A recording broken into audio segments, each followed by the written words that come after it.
I'm delighted to introduce the panelists, but I'll start with the moderators. The panel is going to be moderated by Carol Levin, who is associate professor at the University of Washington. She's a health economist with the Disease Control Project, and she has been a steadfast partner of GHECon, being here every year since we started. So we're delighted to have you, Carol. Thank you.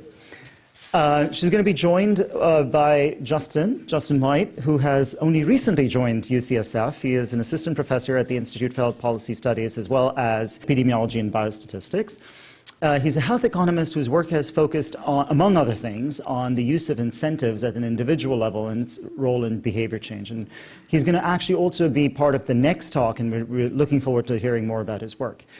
But on the panel today, as I said, we're going to talk about moving away from pure efficiency metrics into other aspects of economic evaluation. So we're going to get started out with, we have four speakers. Kirsten Bibbins-Domingo is going to start out with talking about disparities. Kirsten is at San Francisco General Hospital. She directs the Center for Vulnerable Populations. She is also the Lee Goldman Endowed Chair in the Department of Medicine. She is Vice Chair of the U.S. Preventive Task Force. I could go on, but the big thing about Kirsten is that she has spent her career, if it's fair to say, thinking about disparities and both clinical effectiveness and cost effectiveness in populations that probably need additional attention as we think about public health. And she does a lot of work in chronic diseases, which is great because it gives me the opportunity to work with her. Other panelists today, we have Stefan Vergey, who is here from Harvard. He's an assistant professor at Harvard.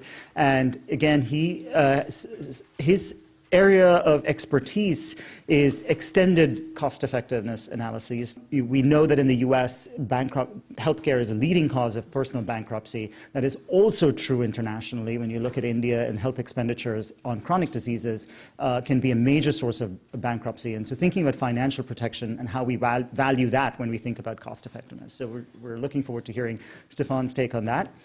We have Rick Chapman here from the Institute of Clinical and Economic Review in Boston.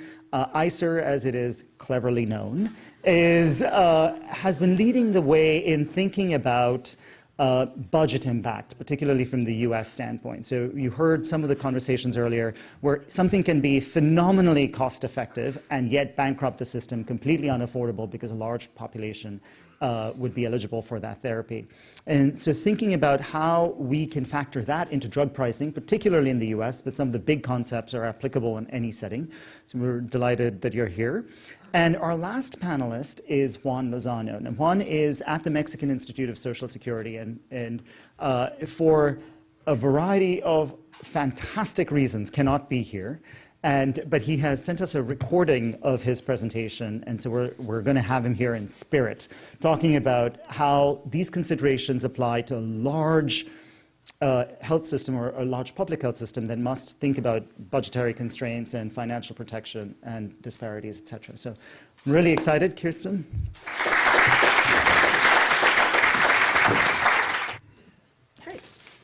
All right, thank you very much. I had a great morning this morning, listening to a lot of talks, and pleased to continue this discussion. So we want to talk a little bit about health disparities and how when we think about evaluating interventions and the cost effectiveness of interventions, how the considerations about health disparities can play a role. So I just want to make sure we're all on the same page of what health disparities are. These are different than just a health difference. These are a particular type of health difference that's closely linked to economic, social, and environmental disadvantage. There's in case this is unfamiliar to you, there is an aspect of this that is about equity, and disadvantage being the operational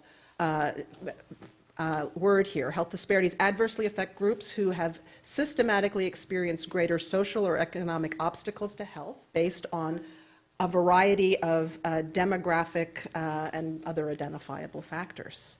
This is from the US government's definition. There are other great academic definitions that vary but have the same spirit here.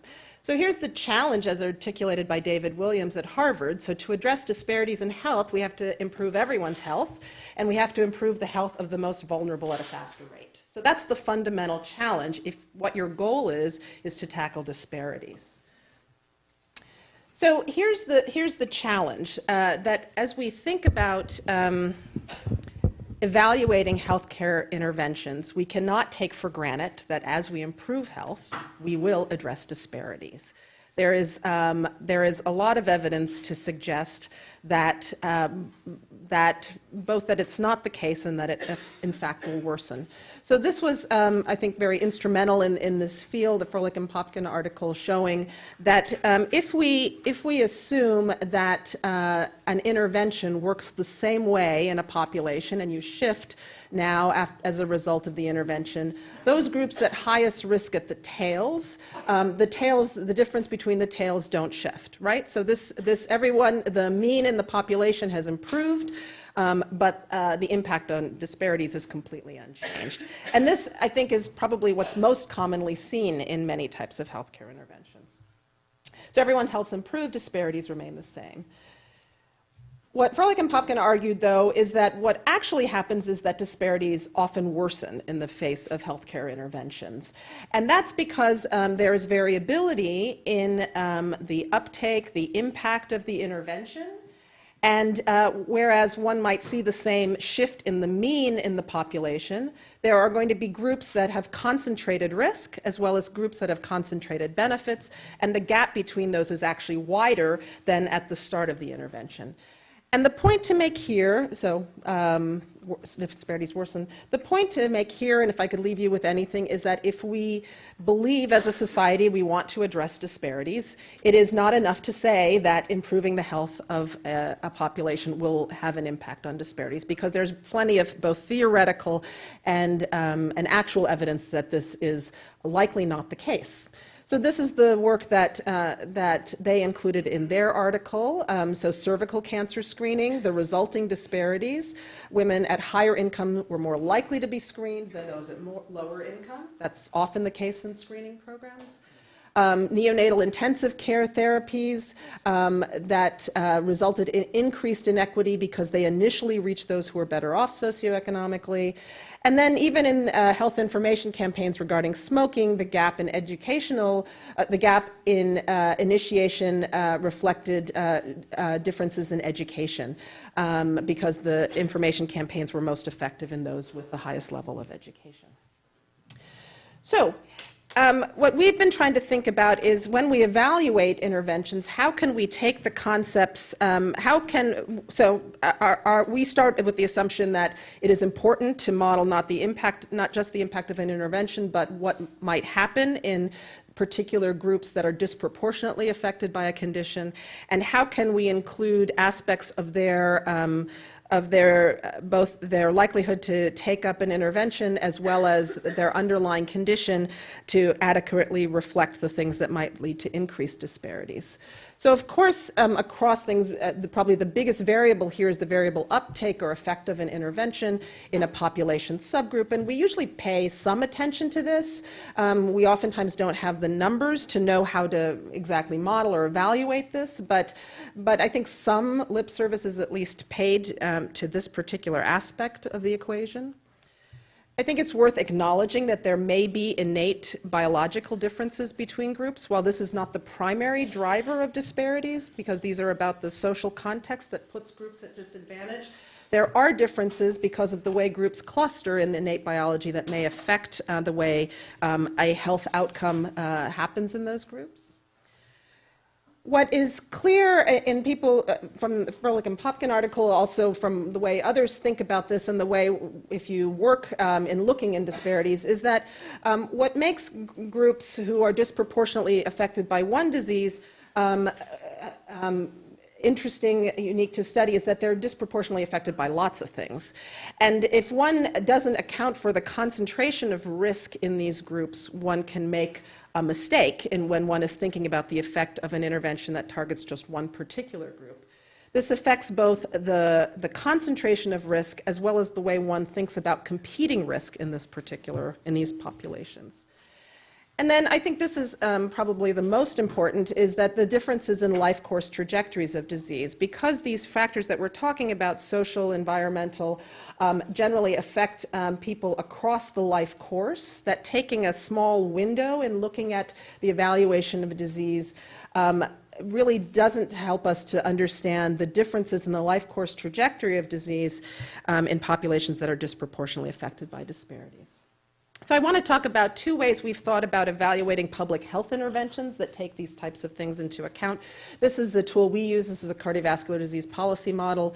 It's a dynamic population-based model that includes the US population numbers entering into the model without disease, and then moving into a Markov state transition model with chronic coronary heart disease and stroke states. So I'm going to talk about two policy interventions that we evaluated. So first, importantly, right after you finish lunch, we all eat too much salt. You ate too much salt today. We are supposed to eat 2,300 milligrams of salt. That's the recommendations of the IOM, USDA, and WHO. Some recommend lower targets. In the US, this is how much we consume. And you probably consumed about this much if you ate your lunch today. So where is the salt in food? About 80% of the salt is in processed or pre-prepared food. So if we define interventions based on taking the salt shaker away, we won't do anything related to the salt. We actually have to, most of the salt is already added to the foods that we eat. And of relevance here, sodium consumption is related to elevations in blood pressure, and we know from many, many randomized controlled trials that lowering sodium in the diet actually results in lower blood pressure, and in fact, even among those with clinically treated hypertension, results in greater drops in blood pressure than a high sodium diet. So there's been a lot of interest in public health approaches to sodium reduction. Because sodium, this is really well designed to be amenable to public health approaches, because individuals have very little control over how much sodium they eat, unless they go directly to purchasing fresh food and making everything themselves, that if we could work directly with food producers to lower sodium in the food supply, then in essence the population would start to eat less salt. And the idea of the other benefit of working directly with the food manufacturers is that one can set targets but go slow, and there's lots of nice physiologic data that suggests that the population, individuals and the population over time adapts to lower sodium content in the food, so the taste of food is not affected. And I think the UK is probably the place where this has been tried and has shown nice reductions in sodium content in food with a more regulatory approach. In the US, we've tried to adopt this with a more volunteer approach. And I think that this particular approach holds a lot of merit, and in fact is probably the only thing that really holds merit in terms of reducing the very high sodium consumption, because the individual approaches are really not likely to work very well. So we modeled the impact of this intervention looking at a 3 gram per day reduction in dietary salt. We also looked at more modest things that one might achieve through a public health population-based intervention. And so what I'm showing here is the change in the incident heart disease that would be projected for this level of intervention. Now, what we're showing here is this is a population intervention. Everyone in the population is eating less salt. What you see, though, is that African Americans in the population, in the US population, derive a larger benefit in terms of lower incident heart disease. There are 3 ways in which this happens in our model. This happens because there are biological differences in African Americans. They're more likely to be salt sensitive. They get a lower blood pressure for the same degree of sodium reduction. They have more concentrated risk in terms of heart disease, and so that results in a greater relative change. And then if you look at the declines in death rates for this sodium reduction, what you see also is the benefits that accrue earlier in life. And I think this is a really critical thing when one thinks about chronic disease disparities in the US, is that without understanding a life course perspective, one misses the fact that African Americans and low-income groups actually have chronic disease that manifests earlier in life, and that without understanding that basic fundamental concept, interventions that are designed to address disparities will miss this. In this population-based approach, we're obviously reaching and having a disproportionately greater effect in the younger populations. So, and this is the cost effectiveness analysis we did, because most hypertension interventions are actually cost saving. For every $1 spent on regulatory efforts based on WHO numbers, if the US government spent that money, at this point, the US government only spent money through Medicare, that Medicare would derive $6 to $12 in avoided health care costs. That's how we did the modeling. We used, so the impact of, so a lot of people have done modeling of sodium reduction interventions.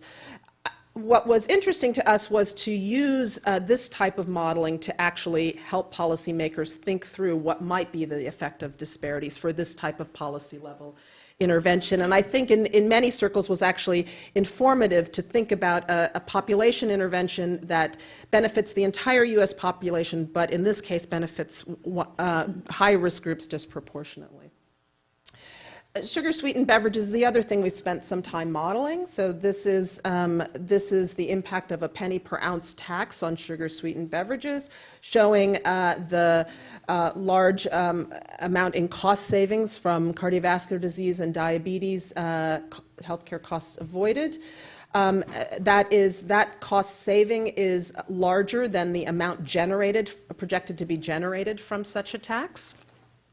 When one looks at how this might play out differentially across California in this case, whereas the average effect in all Californians is, as you see on the right-hand side, the impact is greater in African Americans, Mexican Americans, and those of low income.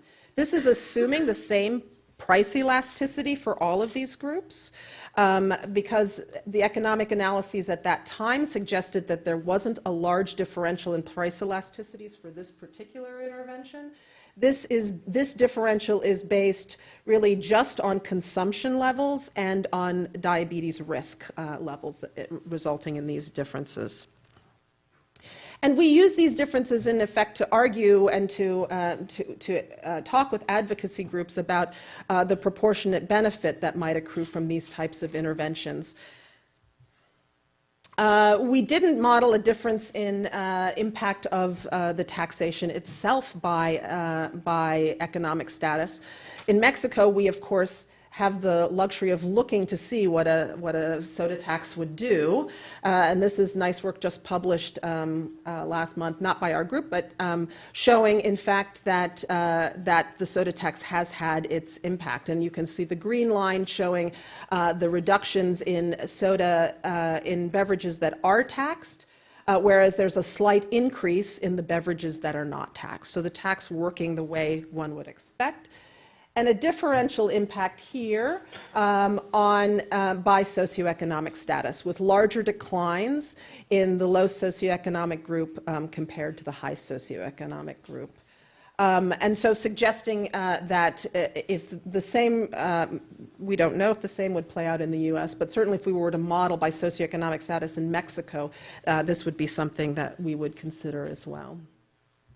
So the things I'd like to leave you with, so the beneficial effects of health interventions on disparities can't be assumed. That's probably the most important things. Interventions may actually worsen disparities. Designing and evaluating the impact of interventions must consider multiple factors. I've just listed some here. There are many more to consider. And we spent a lot of time talking this morning about value. And I think as we think about multiple perspectives on value, if a societal value is reductions in disparities, this isn't going to happen without attention to this particular issue.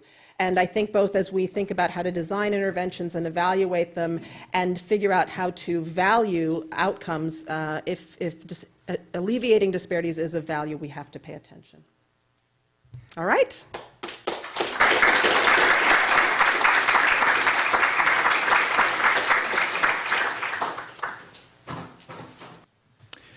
Thank you, and thank you for letting me be a part of this panel. Today I'm going to talk a little bit about a novel framework for examining questions of budget impact and affordability. This is part of ICER's value framework, and the things we're trying to look at in our value framework are the long-term cost effectiveness of new products, but we realize there's also a tension there between the long-term cost effectiveness and the short-term budget impact of certain drugs. We saw this most clearly recently when we were evaluating some drugs to treat hepatitis C virus infections, where there was very cost-effective analysis of the products, but we also were concerned because there could be a huge budget impact because of the number of patients that could be treated. So we tried to look at ways to deal with that. This is part of an overall value assessment framework that we use at ICER. I won't go through the whole thing, but just suffice to say we also look at comparative clinical effectiveness, the long-term cost effectiveness, and other considerations that are maybe more qualitative. But beyond that, we also wanted to look at the potential short-term budget impact to see how that might affect what we're calling a health system value. So our provisional health system value represents a judgment that integrates consideration of both the long-term care value of a new intervention with an analysis of its potential short-term budget impact. And if the potential budget impact of that new intervention would contribute to an increase in overall healthcare cost at a rate greater than the growth in the overall national economy, then we think the health system value would be diminished, and we may need to think about ways to manage the uptake of new interventions. So one thing that's important to point out here is we're looking at the estimated net change in total healthcare cost. So we're including not only the cost of new interventions, but also any cost offsets that may occur, such as through averted hospitalizations or other health benefits. And we're looking at this over a short-term time horizon. We've chosen to use a 5-year time frame. We know that many payers look at 1-year or 3-year budget impacts. We also heard from a lot of manufacturers that they would rather look at long-term impacts to take more account of cost offsets. We kind of compromised on a 5-year time frame here. It's also important to point out that when we think about this, we're trying to think about the unmanaged uptake. So we're trying to guess if there were no management procedures in place, such as prior authorization or cost increments that people have to pay, what would be the uptake of a drug? So we're really trying to think about, in the absence of those kinds of things, what would happen to the budget impact. In our framework, we're assuming one of 4 different uptake patterns: very high, high, intermediate, or low, and I'll talk about what those mean in a little bit. And we're thinking about several criteria while we make that judgment. We're looking at the magnitude of the improvement compared to what's already out there in the market, the burden of illness that's there that's unmet. We look at patient preference, ease of administration. For example, is it an oral versus an intravenous drug? The proportion of eligible patients that are currently being treated, so how much additional treatment could happen out there. We think it's important how it's being prescribed, whether it's primary or specialty prescribers can make a difference in terms of the uptake. And we also look at competing treatments of equal or superior value that are already out there or may be coming to market soon.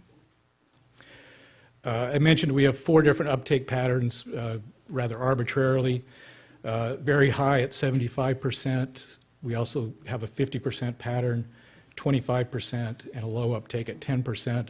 I will just mention that since we've been using this framework, most of the products we've looked at have fallen into the intermediate or low uptake pattern. So to say how much budget impact was potentially too much, we had to come up with some sort of a threshold. So we're really looking at how much of a net cost increase could we have for a new intervention before it would contribute to growth in overall healthcare spending that's greater than the anticipated growth in national GDP plus 1%. We chose the national GDP plus 1% based on some policy considerations that are out there. Massachusetts and Maryland both have used similar types of benchmarks for some of their triggers to look at new interventions. And the IPAB, as part of the ACA, also included a similar type of analysis for when they would start to look at cost considerations. So we're looking at the potential budget impact for an individual drug, and if it contributes significantly to cost growth above this threshold, then we think that should serve as an alarm bell for greater scrutiny and for efforts to maximize health system value, perhaps through management techniques such as prior authorization or other things, other policy triggers. I'd like to emphasize, even though we're calling this a threshold, we do not consider it a bright line. It's in no way intended to be a budget cap or anything like that.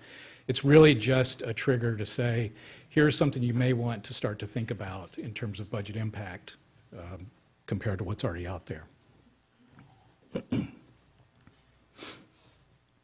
So what if the budget impact does go above that threshold and causes concerns about the provisional health system value?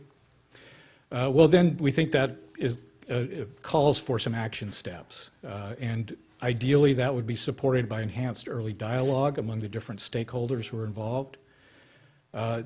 One thing that they might want to consider is to determine the extent to which real-world constraints and uptake will limit the actual budget impact as opposed to the potential budget impact. They may decide that the budget impact for the service is manageable in the context of the current healthcare landscape. They may be able to shift resources from less efficient areas to more efficient areas. There may be ways to seek savings in other areas to optimize the entire portfolio of services. One of the more frequent things that's done is to change the payment terms, so either to put longer terms on payments or to just discount the price. And that's one of the big knocks that we've heard about our analysis is that we're usually using list price to look at things. We do that for a couple of reasons. One is because we're trying to look at the potential budget impact. The other is that often when we're making these analyses, the potential discounts out there are unknown, and even later, they're often not public or transparent to us. So. And another thing that could be done is to prioritize treatment populations. You saw this with the example of hepatitis C. A lot of payers decided to roll it out to more severe patients first and then move down the line. And then, of course, there's the possibility to share cost with government or other funders in certain cases. And those policy actions that people take will help determine the achieved health system value as opposed to the potential health system value. This, I won't go in a lot of detail on all the steps here, but this just lays out how we've done our calculation for 2015 through 2016. We started out with the 2015 through 2016 average GDP growth and added 1% to get 3.75%.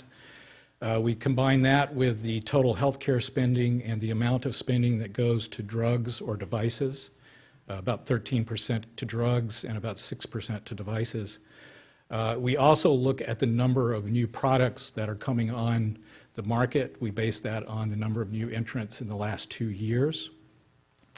And you can see we end up with a threshold of around $452 million per drug and $301 million for device. Now that's the average threshold. We realize that some new drugs that come to market will be below that threshold.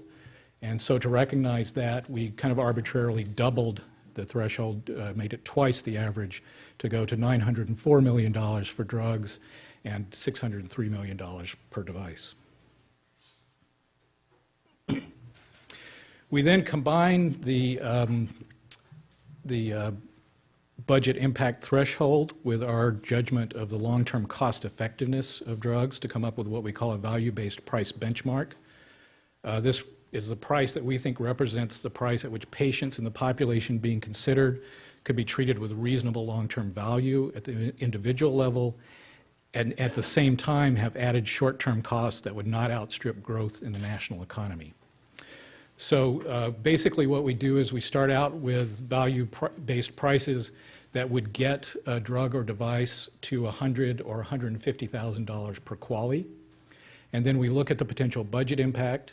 If the price at those thresholds would lead to a budget impact beyond our threshold, then we consider that a constraint on the prices, and that lowers the price even below the $100,000 and $150,000 per quality value-based price benchmark.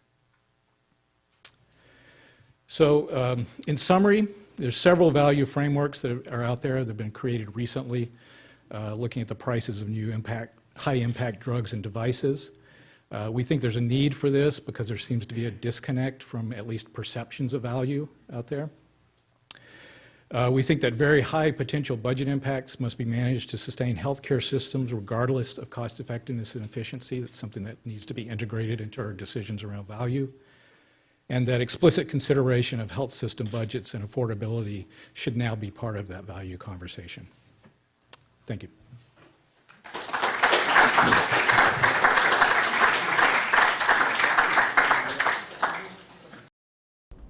Hello, thank you for the space that you kindly have given me to be today with you in this important colloquium.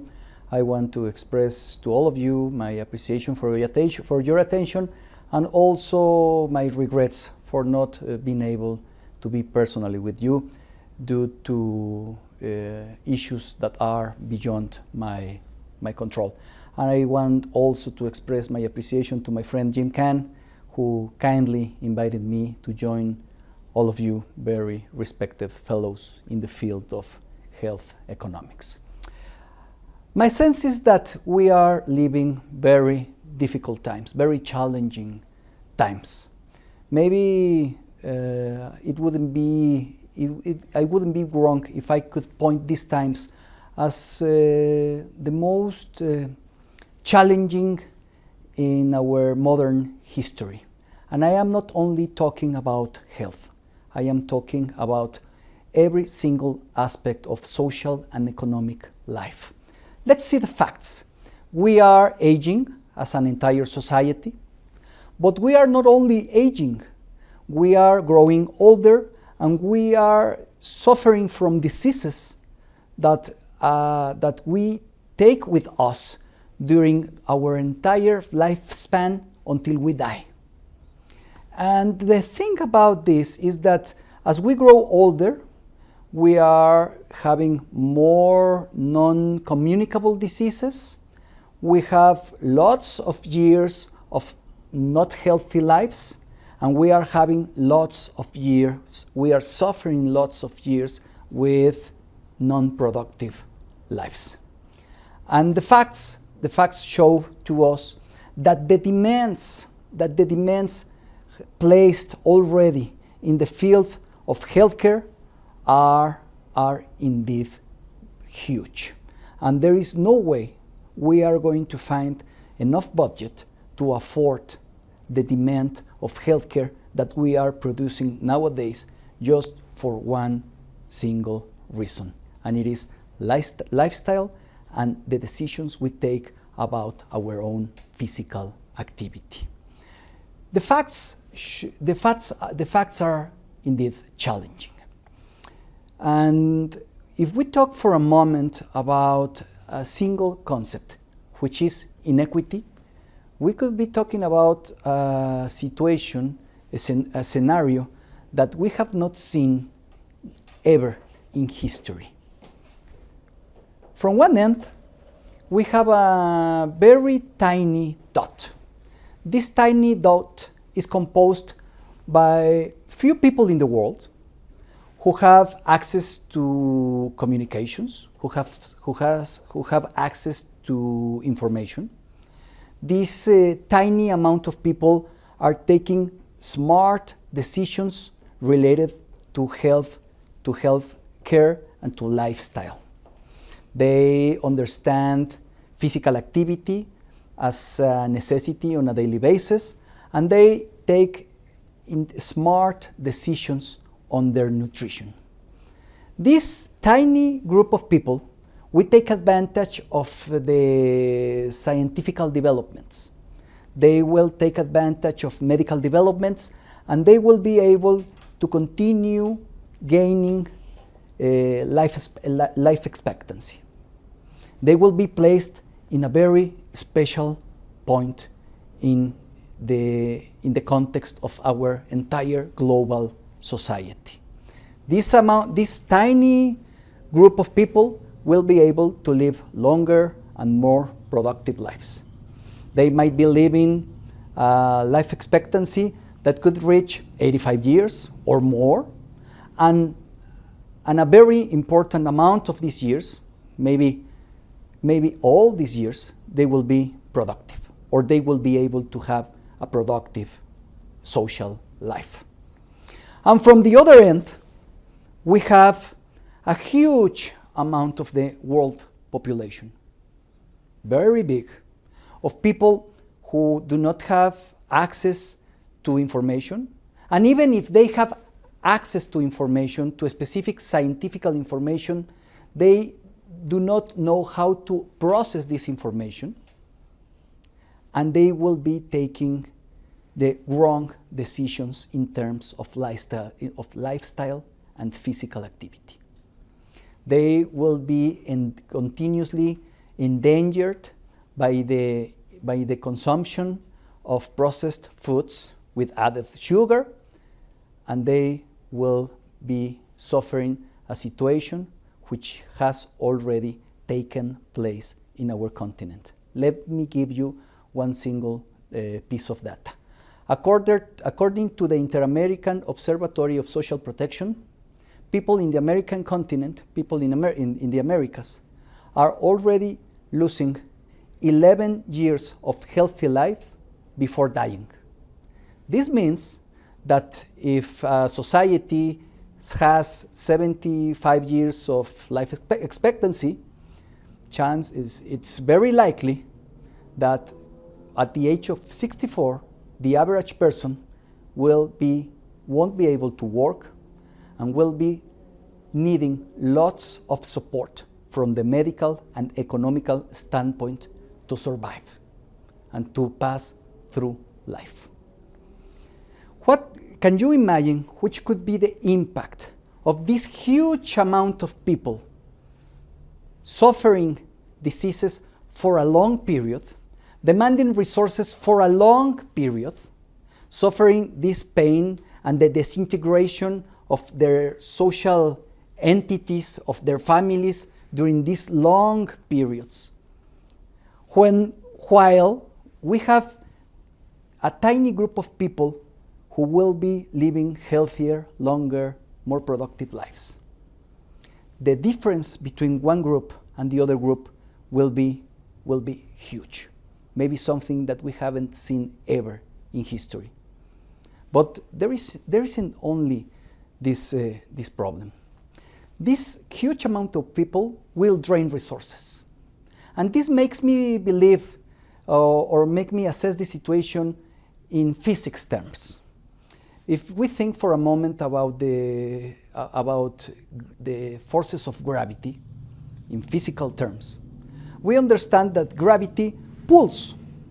And this amount of people, this huge mass of people, will make a strong force of gravity. And they will be pulling resources, pulling and pulling and pulling. And they will be endangering the ability of the society to grow. And the problem of this situation is that we need to find a way to escape from this. And if I was a scientist, especially a scientist in the field of physics, I might come and say, what we need is escape velocity. This is what physics scientists say when an object needs to escape from a huge force of gravity. This escape velocity, what would this escape velocity could mean in terms of our social, scientific, medical problem we are facing? This escape velocity could be understood as the necessity to produce public policy. So we confront the fact that we need public policies. And if we think for a moment about the importance of public policies in this particular field, we could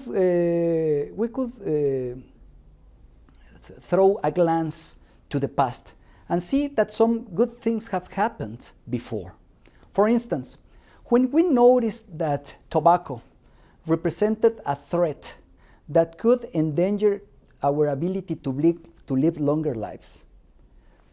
We, as a human society, introduced public policies to control tobacco.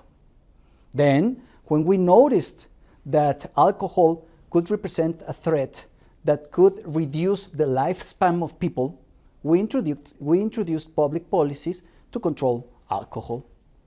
Nowadays, we have a situation, according to scientific data, related to the fact that processed foods with added sugar and other substances represent a threat to all of us that are conducting us to suffer metabolic syndrome diseases, such as diabetes.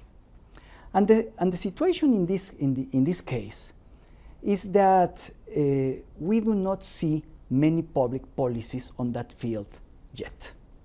So there are public policies that we could be able to launch. Public policies related to publicity of these kind of products. We could see public policies related to taxation. We could see public policies related to controls to the sales of these kind of products in stores. Nowadays, any children can come to a store and buy any kind of processed foods with added sugars without any kind of control. When children are not allowed to buy cigarettes, or they are not allowed to buy alcohol, but they can buy as much sugar as they want and consume it in the quantity that they want. And they are endangering their lives with this, and their ability to live longer, healthier, productive lives. So the situation here is that we are indeed facing a huge problem. According to data from the WHO, if we continue living through this situation from now until 2025, the amount of economical losses that we will be from confronting as a general society, as a global society, will reach the amount of $7 trillion. And this is just a conservative estimation on the fact that we haven't seen the core of the problem yet. We are a society that are evolving. We are growing older. We are aging. And if we do not make ourselves sure that we grow older, taking care of ourselves, preserving in smart and healthy lifestyles, we will end up as the most expensive, endangered generation in the history of mankind. Public policy can be indeed an important solution to confront this emerging situation. And in the field of public policies, there is one single piece that could be pointed out as a very important one, and it would be early interventions, starting with children. Education and access of this kind of education to children could be key for us in order to establish a new paradigm on what really means to introduce a preemptive public policy towards constructing a healthier life.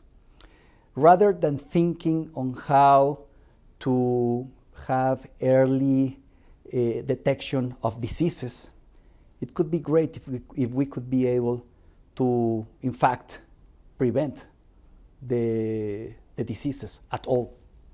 And the only way to assess these words, not just as a dream but as a reality, would be to start with children. We are confronting a very important problem. This is an historic problem which has been framed by many scientists as one of the most threatening problems, challenges that we have been able to face in the history of mankind. And one last piece of message would be, let's not leave all the work, let's not leave all the responsibilities to medics, to doctors, to physicians. Physicians, scientists in the field of health would not be able to confront this challenge just by themselves. We need a cross-cutting approach. We need the entire society.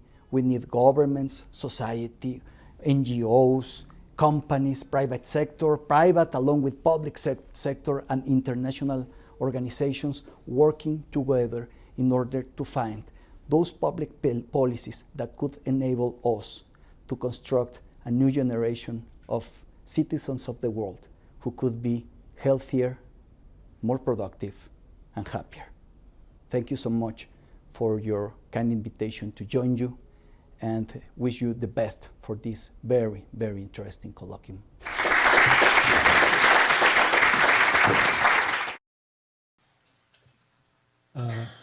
Well, thanks very much indeed for the invitation. So what I'd like to do in the next 10-15 minutes is to speak about things around poverty and equity and how these are probably even more so in low and middle income country settings, and for ministries of finance extremely essential in making allocation within the health sector and outside the health sector. So I'd like to start with and setting the tone. All of you have been hearing the discourse on poverty that we've been having for the last 10-15 years. That was, essential in the institution of the SDGs last September at the United Nations, and in particular SDG 1, which is to end poverty in all its forms everywhere. The World Bank, with Jim Kim in particular, has been pushing a lot around, specific poverty-related objectives to eradicate extreme poverty by 2030, defined by $1.90 or less than $1.90 per day. And these words which we keep hearing about boosting prosperity among the bottom 40%. So there's, indeed, very good reasons to be optimistic. If you look at the last 25 years, we had, according to World Bank estimates, about 2 billion individuals. Arguably, population grew between, these 2 points. About 37% of the population was considered under poverty, under the poverty line, and about 10% or less than 1.7 billion as of today, according to the latest World Bank's estimate. Indeed, there's, a lot of aspirational goals, with the post-2015 agenda, simulations of the evolution of the poverty rate through the next 15 years, through 2030 would, for instance, point to a reduction with arguably very optimistic, percentage in terms of growth rates, to basically about 3% of the world's population under the poverty line. And still, though, quite a substantial concentration in sub-Saharan Africa. So in health, that is, we have our own, SDG, which is SDG 3. And the particular angle which there is in health is the financial risk protection, which in fact is actually a sub-target that was included in the SDG 3, which is that we need to achieve universal health coverage. The target, the financial risk protection aspect, was within the UHC thing, which a lot of people pushed for, which is to achieve universal health coverage, including financial risk protection for all. So now the question, we're in 2016 now, and so it's time to implement things, is to really think about how to achieve the poverty objective by certain timelines, by 2030 and so on. So yet when we move there, there's less of specific propositions and less concrete things. I mean, we keep hearing the usual things about sustaining growth, private markets, leadership, governance, investing in human development, a lot of things we do, investing in health. And then more importantly, and that's where it's, practically it's hard to put in place, developing insurance programs, social health insurance in particular, and, insuring against risks and so on, which also had a particular momentum given, the climate change discussions and so on. So the point being that there's lack of specific positions about how we achieve, SDG goals, in particular poverty objectives, and what, interventions, policy we would put in place, what is their effect, returns on investment, and, what are the investments that are at stake or the cost that is, that can be inferred. So basically the question that, we're trying to do is to think, in pure, say sort of economic evaluation, whether it's for health or outside health, is to think, the policy objective is the efficient, we talked a lot this morning about efficiency metrics and efficiency of purchasing health outcomes. So the thing that we're confronted with, if we want to enforce the SDG, the post-2015 agenda, is how can we efficiently buy, poverty reductions. So in other words, what we should be thinking of is and in particular when we think about health, is how we can position, say, our costs in health, okay, for a number of policies in terms of financial risk protection or poverty cases that could be induced by medical expenditures, for example, and how basically we could probably argue that for given health policies or intersectoral policies, we could have returns on poverty reductions for the highest poverty cases averted for the least cost. So what we're trying to do is basically moving within health policy is to do a health policy assessment, which what we're trying to do in a systematic way in extended cost effectiveness analysis is to include dimensions of equity and medical impoverishment directly, explicitly in the assessment of specific policies. And so basically, including distributional consequences depending on the population strata. That makes sense. A lot of us are interested in socioeconomic groups. Now, a lot of segmentation could be within marginalized populations. A lot of countries, low middle income, have federal organizations. They operate at the regional level, district level. So there could be also a geographical disparity or segmentation kind of aspect. And the second thing is, on top of you looking at how we redistribute, the health benefits given, outcomes given some specific policies, what is the financial risk protection effect? Which is, in other words, what is the medical impoverishment, whether at the individual level or the household level, that can be prevented by specific health policies. So now we take all of this for granted. Well, not so much in the United States until recently, that basically we don't have to focus so much about this because we have health insurance. That's arguably the purpose of health insurance. But in many countries where the financial arrangements are not present, these are critical issues that, depending on the public finance, or even we were talking a lot about sin taxes previously, you can actually buy a lot of financial risk protection and provide redistribution in countries. So what is the task of the analyst?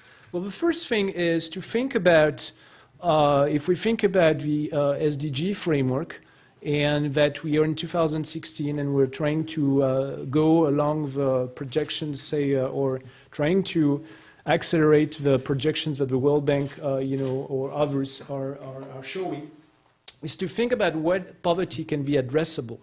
So in some ways, what poverty can be addressable by specific sectors. One could think of, we have about, like a certain number of people that are under the poverty line. Maybe they are, sub-segments of them that can be addressed by the health sector or the education sector. Now, there are specific segments here, but all of this can be, obviously, there's a link between health and education and so on. But that can be a useful way of thinking thing. And in other words, for health, what can be the things that are pushing people into impoverishment of what the WHO in their assessments call the catastrophic health expenditures that count.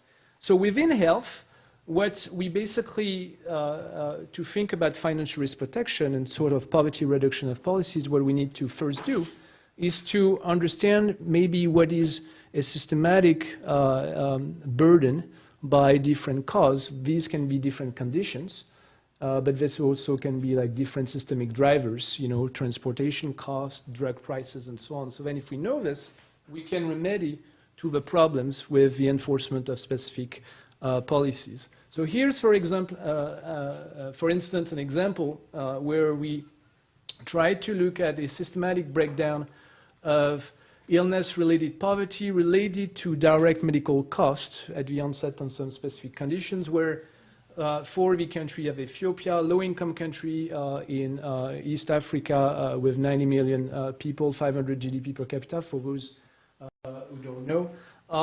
And with the 20 leading causes of death or mortality as given by the global burden of disease. So what you have here is a number of deaths and a number of poverty cases. So deaths, orange, poverty cases in purple, for 20 conditions. From lower respiratory infections, that's pneumonia, still a huge killer, diarrhea, and so on, in orange. And what you see is that, and that's hopeful, because we don't see a correlation, that there's actually a little bit, besides the two mainly incident conditions, which happen a lot, that explains why there's so much poverty burden related to it, there's actually a reshuffling in ordering, which also justifies for us the idea that that can be an additional criterion to look at health investments rather than the mortality impact. So the second, so that having in mind, we have an idea of, with that would be the sort of, purple bars, and you have also the orange bars. We have an idea of the magnitude of the problems for specific conditions. So then we could know that when we invest in some policies that could address those, what could be the return on poverty reduction.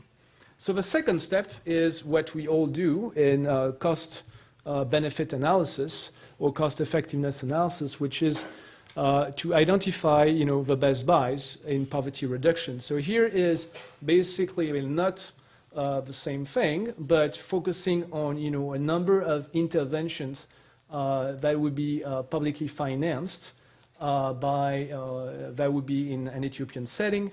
What you have is 9 interventions. Well, it's mostly around child health, as often we have limited data, and often the meager data we have is related to the big infectious disease and child health. And what you have here is for an incremental budget spending of $100,000 spent, you have the deaths averted and the poverty cases averted for a certain number of conditions. And what you find here is there's, measles vaccine, which we know already is very cost effective, lots of deaths averted per dollar spent. But on the other side, there are things that not always are in, I would say, the sort of decision making of the budget or the health benefits package allocations, things like, hypertension treatment, which might actually, at a population level, save less lives, but actually have a higher return on poverty cases. The second aspect related to this, and this is a case of looking at a tax increase in tobacco in China, looking at a 50% price increase that would be basically faced by the consumer, is in that sense what we can do with this framework of efficient purchase of non-health benefits and poverty cases, as well as the distributions, is we can highlight progressive prioritization. So same sort of thing here, where you have premature deaths averted, okay, on the x-axis, and financial risk protection. So the higher the better, the more on the right the better. And what you can have here is actually, with the segmentation, to highlight in an efficient framework, it's not only more equitable, but also more efficient. What can be the most efficient resource allocation, where you have here the financial risk protection, the deaths averted by different socioeconomic group. The red, and that's the uncertainty intervals here, are being the lowest socioeconomic status, and then the richest are being here. So basically here we find that the tobacco taxes on the health benefits and financial risk protection aspect in China, with a large price increase, would be pro-poor. So let me just wrap up with a couple of things. So why, how we can use this and why this is important.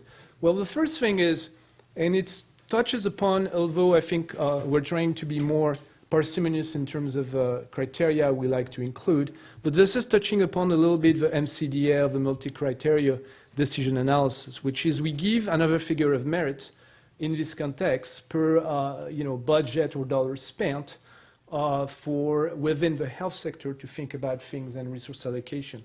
So basically, same kind of thing per dollar spent, health benefits, poverty reduction benefits. What we have within the health sector is that we have two figures of merit, which basically the policymaker, when designing a health benefits package, can also consider how including specific interventions through, say, public finance can prevent impoverishment related to the payment of medical care for certain conditions. What we've been doing in basically a lot of resource allocation within the health sector is really focusing on the right-hand side here, identifying the best buys in dollar per quality gain, dollar per daily averted, and so on. So now, even within the health sector, we should think more about what is, the sort of risk premiums that we buy or the insurance value that we buy by investing in specific policies. So that's one dimension which is within the health sector.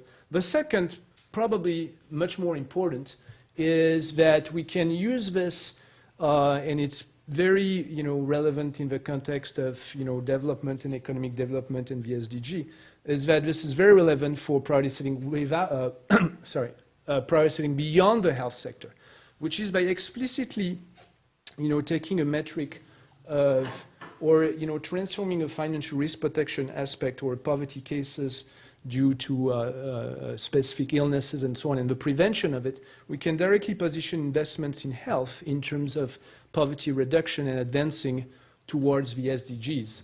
So in other words, if I have $1 million that I spent on, designing a good tobacco tax, or basically on a basic package of, say, vaccines or so on, I can, look at the return on impoverishment that I'm getting, and I can make explicit comparison, which happen all the time at the Ministry of Finance level, who is the person who holds, at the end of the day, of decisions and the dollar allocation, is you can basically make these comparisons for what is the return in terms of development for these countries and in terms of poverty reduction with other things like, say, transport or other development agendas. Thank you.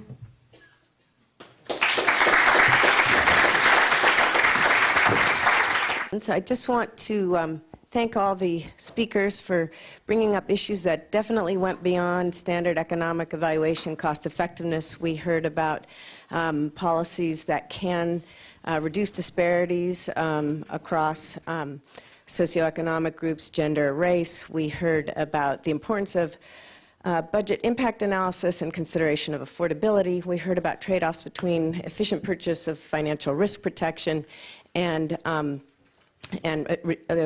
alleviating poverty and trade-offs with health benefits or health gains. And I think your last and we heard from Juan. What I really liked was the I have to read my notes because it's I want to call it the vortex, but he talked about the use of producing public policy to escape velocity, and I think that all of your Stefan, you touched on this at the end. He challenged us to work beyond just the health sector. Don't put the burden completely on the health sector. In fact, a lot of the diseases that we're addressing today occurred outside of the health sector. So not to put the pressure on public health alone, but on public policy to start to improve the health of our population. So I think what I'd like to do is open it up to the audience for questions. If you don't have any, we do have some questions for them. Thank you. This is a question for Kirsten. I really appreciated your presentation. I thought it was extremely illuminating. But I did have a question about whether in your work you attempt to quantify trade-offs between reductions in overall disease burden, let's say, and disparity. I mean, sometimes these things can work in concert, but I think you were pointing out that they don't necessarily do. And so the question that occurs to me is, do you have a framework for sort of evaluating how much reduction in disparity you're willing to give up in order to have an overall larger reduction in disease burden?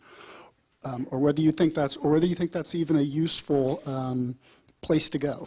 Yeah, that's a really good question. I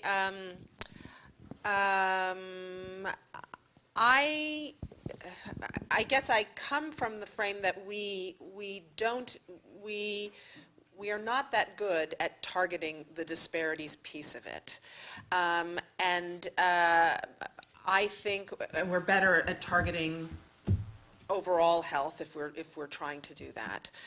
And so I don't personally view it as a problem to target overall health. I think that's totally fine. And if we don't achieve disparity reduction in any given intervention, that doesn't mean that intervention is not of merit.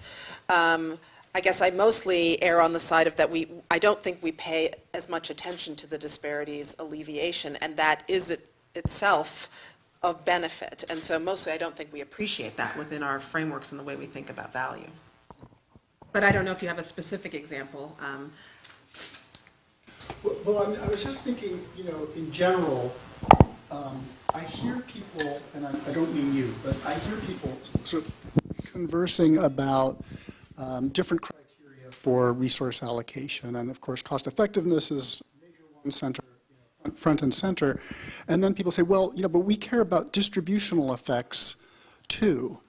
And I get it. I care about distributional effects too. But sometimes it takes the form of sort of hand waving. Well, there are other things that we should consider besides efficiency. And I think it's often possible to quantify the trade-off between efficiency and equity. In other words, how much overall additional health burden are you willing to tolerate in order to target a disadvantaged group, that you want to privilege? And again, I'm not saying... No, I guess what my position here is that I think we might think about prioritizing, like even if you listen to his talk, the impact of a hypertension policy on poverty is exactly the same thing as my focus on SALT and the disproportionate benefit in groups. So I think we don't do enough to prioritize when we look at one policy versus another, policies that do achieve overall health benefit and also alleviate disparities. I don't actually view these as trade-offs. I think we could prioritize policies that do that better. I think, actually, I was just going to say exactly as Kirsten said, I think that there's equity, efficiency, everybody wants to associate as like opposing thing. In fact, and you alluded in your presentation that to think about concentration of risk. So what turns out, in the China case, but we find, I think you've seen this before on the vaccine, preventable diseases, like pneumonia, diarrhea, 4 or 5 times more incident among marginalized, poorest socioeconomic groups. So in fact, from an efficiency standpoint, the most efficient resource allocation is the one that is also satisfying like your pro-poor. So, there's some other cases where it's not the case, but it's actually, even from a pure efficient standpoint, it's also much more than you would think sometimes. Thank you. Sorry. By directing resources to the poor, you're also achieving the greatest efficiency gains because they have less access. That's kind of where the low-hanging fruit is. That's likely to be where the more cost-effective interventions are. So I get that. But I can think of examples where, in fact, there is a trade-off. But that's all. And in those cases, I think it's good to be transparent about what that trade-off is. That's all. Philip Darnay, University of California, San Francisco, Bixby Center for Global Reproductive Health. Stefan, I was surprised at the long list of conditions you presented, I guess, in order of cost that included neonatal and conditions. That in that list, that maternal conditions didn't appear, although later on the 7th biggest bargain was cesarean delivery. And I wondered how the importance or cost of these conditions, there were about 20 of them, was calculated. We know that about 500,000 women die maternal deaths related to childbirth, unsafe abortion, preeclampsia, so on and so forth, every year. And I'm concerned again, as I was earlier this morning, that the calculations don't value women's lives. Otherwise, wouldn't maternal mortality appear in that list? Yeah, I mean, so that's a very specific point, but maybe I'll answer it with a way that the graphs on the poverty cases with the death overlap, the 20 condition was estimated. And then one thing within that, which I think might address your point, is that comes back into the way we basically estimate the impoverishment or the poverty cases. And the way it is, it's basically three main things. It's depending on, the income. So that's why I was mentioning the GDP per capita of Ethiopia. That's from the household perspective. Then on that precise one, there was, related to, and that's arguably limited, it's on the direct medical payments out of pocket. So what is the things that people are spending at the point of care? Now the picture is much broader. We talked about productivity and so on, but then there's lots of limitations in the data. And then, one thing which I think is getting at your 1 million number is there's utilization. So what happens is basically, in many countries, and I don't know the number on the top of my head, but I think in this context, you have utilization for skilled birth attendance of 10% nationwide in Ethiopia. Basically the way it works, in the estimation, you have utilization which is counted in. So the vast majority of people don't utilize the system, hence, don't have the opportunity to basically become poor because simply they don't have the interface. Now what you could do, and in fact we did a sensitivity analysis if you're interested, is to say that you assume that 100% of people would utilize. Now the other person would tell you, well, but actually you're overestimating. But it's true that in the first case, in general, I think we underestimate financial risk protection simply because a lot of people don't, access care in a number of countries due to infrastructure issues. It's very far, time, opportunity cost, and then, barriers that are financial. I was just thinking about the disparities issue. I think one of the big problems with, or one of the many problems with how we measure cost effectiveness is that we compare the average effect across a wide population and the average cost across a wide population, of course. But if we were able to do a much better job of measuring the effectiveness of interventions across the complex differences across populations, then, as we know, interventions would be much more cost effective to those people who are usually to which the greatest disease burden is applied. So, if we were able to really measure that well, cost effectiveness itself would go some way to dealing with the disparities. So, in essence, this is not a theological or autocratic approach that it's a problem. It's a mechanical problem. We're not measuring things well enough. We know there's huge variance in cost effectiveness, both in terms of the outcomes and the costs, but we're not incorporating that into how we frame the information itself. We're trying to the world is, one of the big problems in the world is everyone wants a single number to solve a problem. It's actually the distribution itself that will solve some of these problems. The other thing I wanted to just say is, Stefan, I love the concept of incorporating the poverty aspect into evaluation. The one thing I was just thinking, when you were saying we could use it to compare the value of health, education, transport, etc., that's very contextual because the health of the children is a big factor in determining how effective an education policy is. And educated families tend to be more healthy and suffer less from disease, etc., etc. So I wonder whether you guys have thought at all about how the whole thing interacts and whether there's some sort of context element. Sorry, that was a lot of questions. I would just say first, I totally agree with the first part of your statement. I think this is to a large extent, do we have the measurements to actually do these types of evaluations? And I think we could do more with the measurements. And you're right. I think much of it would work in the favor of cost-effectiveness analysis and allow us to do better jobs with that. And that argues just for measuring and paying attention to it. So. Yeah, no, exactly on the first point, you would be amazed by the absence of data. Even exactly that exact point you mentioned. I mean, there's two things here. There's the, number of conditions, mostly infectious diseases, 4 or 5 times, 10 times higher among the poor socioeconomic groups and so on. Then the utilization patterns, which is always skewed the other way around. Now, one thing that you're missing in this equation, maybe which would go against the sort of progressive prioritization, is the cost.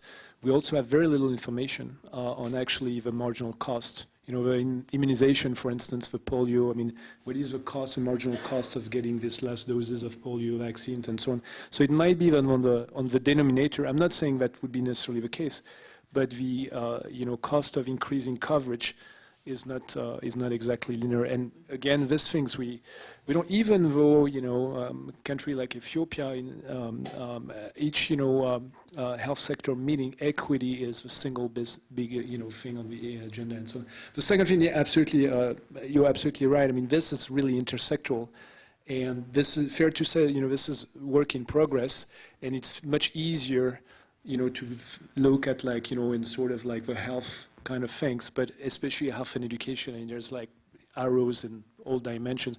I think what we really should be doing is to think about in the context of social programs, and that, I mean, all of this is really what you see as a society and as a government, how you advance, progressivism and so on. And health is just one element among other things. And I think we should think more about intersectoral policies and social programs. I'm thinking explicitly of Brazil's social programs and so on, and how things have advanced on multiple fronts. And then on health, I mean, only a tiny part of health improvements is due to the health sector. I mean, health system impact, and as opposed to a lot of things that are infrastructures and taxes and so on and so forth. Does your algorithm take into account the person who has to care for the patient with the problem? So the kind of that person who's left out of the socioeconomic infrastructure to care for the trauma patient or the patient with the disease. Yeah, the caretaker and the loss of income to the caretaker. And a question for Rick: does your algorithm identify the costs for drugs that's allocated for the marketing of the drug and the packaging of all the drugs? It's more in the United States an issue, but there's a huge cost that's passed down to the system, and I'm just curious if that's taken into consideration. So the answer is no, we're not in this thing we've seen, but we're basically working on including that in the next iterations. And then in terms of the marketing cost, we're not explicitly considering those separately, but to the extent that those are included in the list price of drugs, it would come into the equation. A couple of quick things. For Kirsten, this issue of trade-offs between, we call them inequalities in the UK, and aggregate health that we're talking about. There is some literature on a framework called distributional cost effectiveness analysis, which in part is about how you make those trade-offs. Framework for thinking about them at the very least. Stefan, I'm not going to make the point I usually make. Well, I am actually, but I'm going to extend it. I mean, the point I usually make is you have to think. I'm really surprised. There's an opportunity cost issue here again, right? I mean, if you're diverting resources into new investments, then there are health opportunity costs and there are financial protection opportunity costs. But I was going to widen that to say, isn't there an issue here about appropriate expenditure by individuals? And so in the sense that some of that poverty might be caused by private expenditures on interventions that no sensible healthcare system would invest in, for whatever reason, in which case is there not a case that there's an opportunity? So in using resources, collective resources to alleviate poverty, you incur health opportunity costs for other parts of the population to alleviate poverty associated with, let's call them unwise expenditures. And shouldn't we be thinking about other policies to stop people spending unwisely on expenditures that simply aren't effective, let alone cost effective? No, excellent. So I like the San Francisco version of that question better than the Bangkok one. it's a little trickier, actually. No, I think the opportunity cost, I've heard it before. But it might be that actually, when we were discussing in the panel last time with Peter, that the opportunity cost thinking might be outside the health sector. So maybe on the budget kind of thing. I mean, yeah, I think, in fact, we need to think more about this question, whether it's within health or, and yeah, so taken for granted, and we'll come to York soon. And the other thing is absolutely the situation is very different and deals with quality of care. So I'll just answer with one example. Is one of the first study that we did was looking at the case of TB care in India, roughly looking at switching from private financing to public financing of like a TB program, where in India 80% of healthcare is private care, is private. And then a lot of people actually go seek care in a private doctor. In fact, some people have looked at this 20 years apart in the 90s and recently, and nothing has changed, which is that people go to a private physician, they get, prescribed expensive drugs, which are also useless. And then, so maybe one of what we've been, when we presented this paper several times, some of the comments that came in is that by switching to, increasing public finance for well-regulated, which we have in the UK, France, and so on, well-regulated, publicly financed or whatever, where the public finance plays a regulatory role, you actually increase quality, and so on. So I think you're getting to a point where the first, and we always forget, the first entry point in the sort of health system, if you want to call it health system, is, this same thing with malaria and a number of other things. Is, in many countries it's this thing. So there's lots to, there's need a lot of data for this, actually, which is missing, and a lot of thinking as well.